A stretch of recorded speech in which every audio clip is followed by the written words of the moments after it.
I'm Kevin Klein. Let's talk about the Winnipeg Transit Master Plan.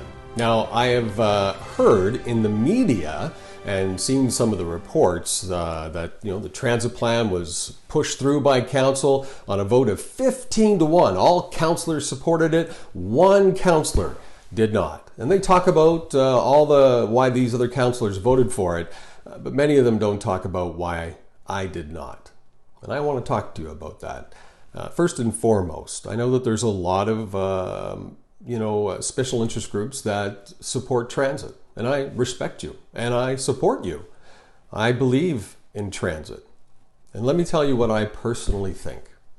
To be a great city, you need to have great services. Transit is a service. It's considered a utility. So I believe, and I have said this since before getting elected, that our transit system needs to be four things. It needs to be efficient, right? It has to work not 9 to 5 or 8 to 5 and only in certain parts of the city. It needs to work when people who need the bus to work. Like, it needs to be going all the time. It needs to go to the industrial areas. It needs to be available at the university at 10 o'clock at night when my sister-in-law needs the bus because she's leaving from work. It needs to be efficient. We need to know it's going to be there. We can't be waiting a half an hour for the bus. We can't be waiting, for 45 minutes downtown. So effective, efficient. It needs to be affordable. It needs to be safe. No one's going to use it if they're afraid. This transit master plan, which everyone thinks is going to happen over the next 25 years, there's a lot of risks. And I could go on for hours. But here's what I said to my colleagues at Winnipeg City Council. Thank you, Mr. Speaker. And for those at home and playing along, Mickey Thomas and Grace Slick shared the vocals on Starship for We Built This City on Rock and Roll.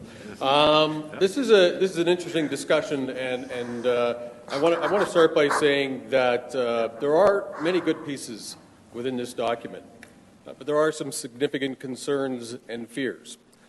The Executive Policy Committee voted in their multi-year budget to eliminate $60 million in funding to replace 68 buses, as well the elimination of many previously existing routes, one of which in Charleswood, Tuxedo, Westwood.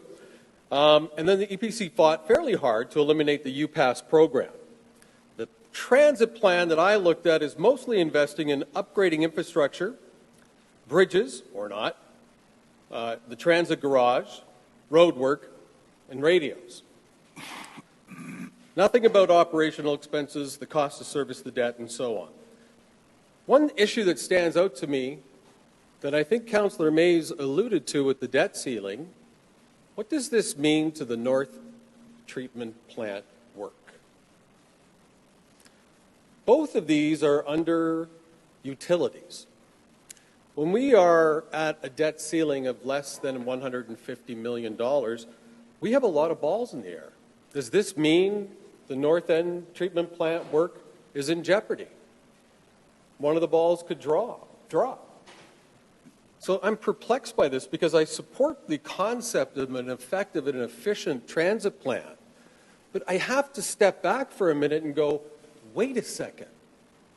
What does this mean at the end of the day? Sure, it looks great politically to sit here and say, we're going to invest $1 billion in transit.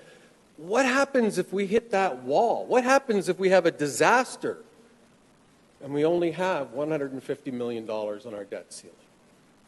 I'm concerned about that. I looked at all the amendments today, and I thought, these all kind of came in today, last minute. Many of you saw last night, we saw some this morning.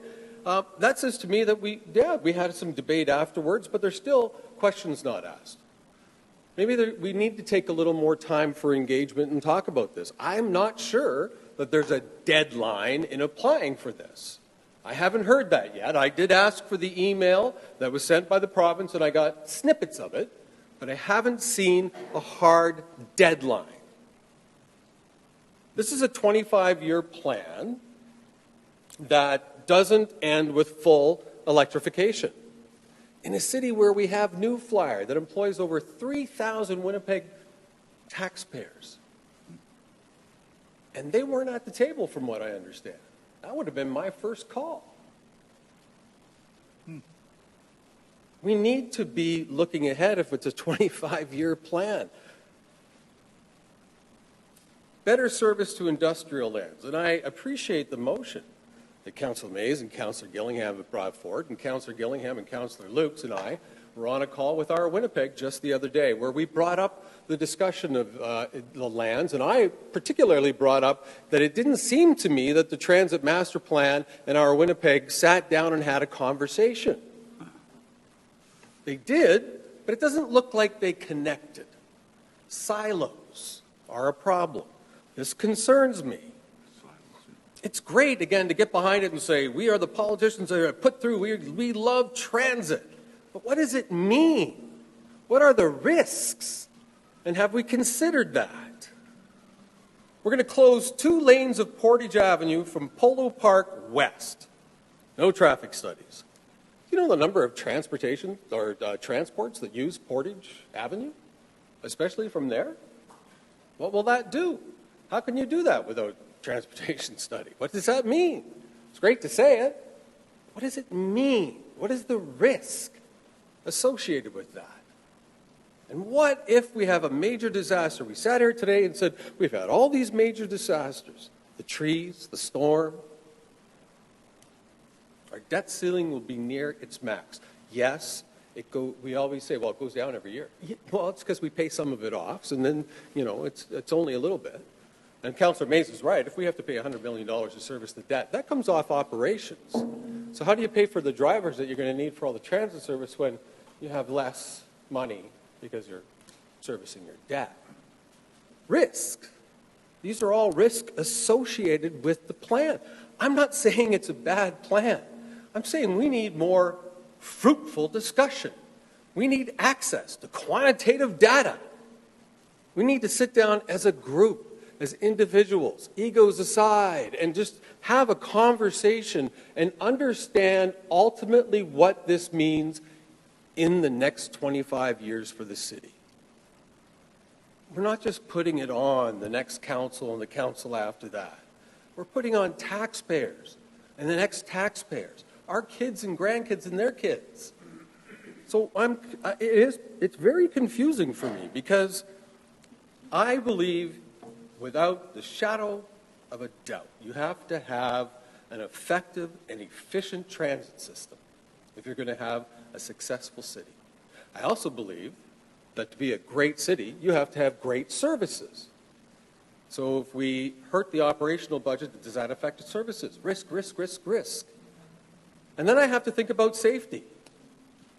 We've talked about safety. I talked earlier about the stabbing on a Winnipeg bus that is making the rounds on social media.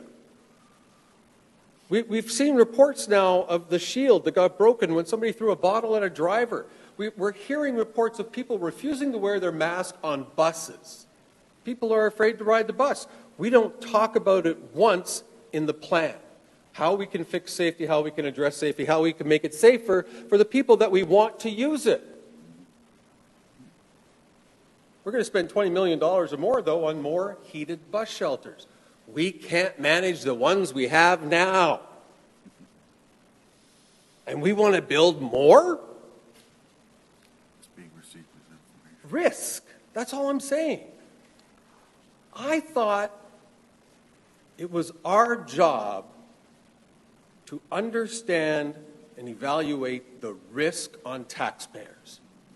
That's what I thought we were coming here to do.